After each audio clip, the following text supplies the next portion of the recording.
The first one is Jon Jones. It's a theory by, Victor Conti from Balco. Yeah.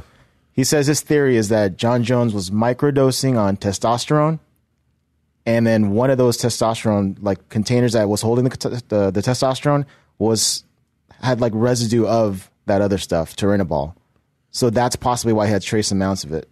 Possible. That's his theory. It's possible. I mean, obviously that man knows what he's doing when it comes to drugs and stuff. You know who Victor Conte is, yeah? So it was So guys microdose because they can't test you in time. It'd be out of your system before you get the drug test randomly. Well, that was So that would have gone out, but the turinabol, since it's long-lasting, I guess, that's the trace amounts were in his system. That's what his theory is. That's the new thing, microdosing. And the only thing that would validate any of that is at that high of a level of microdosing, his brothers are in the NFL who have, just saying. Yeah. That's the way athletes get around this new age drug testing is through microdosing. Mm-hmm. There's maybe, I'm not going to shoot it down, but maybe.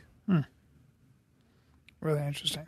So the testosterone would have been in a vial that was like an old contaminated, used they mix vial. Other stuff in, but whatever the testosterone came from, that lab or whatever, that would have the turinabol. They didn't clean it enough. This does happen because whoever makes steroids isn't exactly the most. Yeah. Not using strict procedures. So interesting. So they might make creatine, some creatine have steroid over residue or whatever it is. You'd have to clean that bat with some sort of special acid. So if they missed one of the steps, there could be trace of whatever in there still. Definitely conspiracy, but yeah, just as good as any other one. At the end of the day, no one knows but Jon Jones. No one knows but John.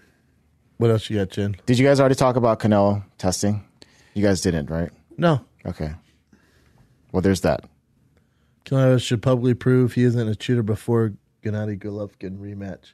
Shout out to Kevin Iole. He's great. I will say his body looks different than it did. Now he's older, but he does look more muscular. There's pictures circulating He's also right now. fighting heavier. There's pictures circulating. He's also older. Those pictures, you got to remember, a lot of those pictures, he was a 21. kid. He was young, 19, 18, 20, 21. Yeah, you fell out. Even if you take a picture of yourself from 21 to 27 or 21 to 30, you're going to look different. So that's something. There are steroids in professional sports. 100%. But also the clenbuterol that he took, it is found in meat. There's been guys who have been test positive, and then they look into the meat, and it's a problem in Mexico in the beef. So they're definitely finding the clenbuterol. Also, clenbuterol is really not something you would take to gain size or anything like that. It speeds up your metabolism and for cutting weight. Okay. And it was such a small trace amount. Yeah. If you're going to do it, you're really not going to take that small amount. So it was a tiny amount. Tiny amount. So, and I can guarantee you guys this fight will go on. This will just be a... Oh, really? Is that true? Dust. Yeah. Okay. But isn't it too much money commission?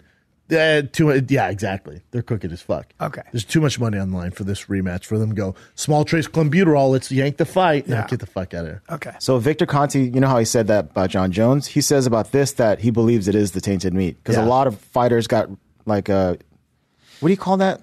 Exonerated for the same thing when they're a lot of places the where problem is that these tests are so they're carbon dating. They're using it's like carbon reads, so they're so fucking sensitive that you're trying to train and eat and you don't. What know. I think should happen though is this small amount of clenbuterol that come out. I don't think it should be made public. Right. I think they should go to Canelo's camp. Go, what's going on here? Yeah. Test him again if it's not there. But I wouldn't release this news until we know the full story. I agree. Because it damages the fight. Yes, I totally agree with you. What else you got, Jen? Well, real quick, wouldn't it, if this came out and then they do fight, wouldn't it be bigger because it's more news now? You're saying this is just hyping the fight? Yeah. This hurts the fight. It hurts? Yeah. Hurts the fight. Yeah. Is that because my mom just goes, oh shit, Canelo's a steroid user. She doesn't go clenbuterol, small trace amounts. Yeah. I mean, it was in the meat.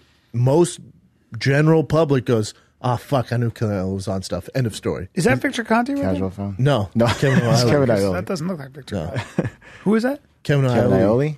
He looks a little bit like John Lith. Who is Kevin Iole? He's one of the top writers at Yahoo Sports. Okay. Did MMA forever, does boxing, one of the head writers.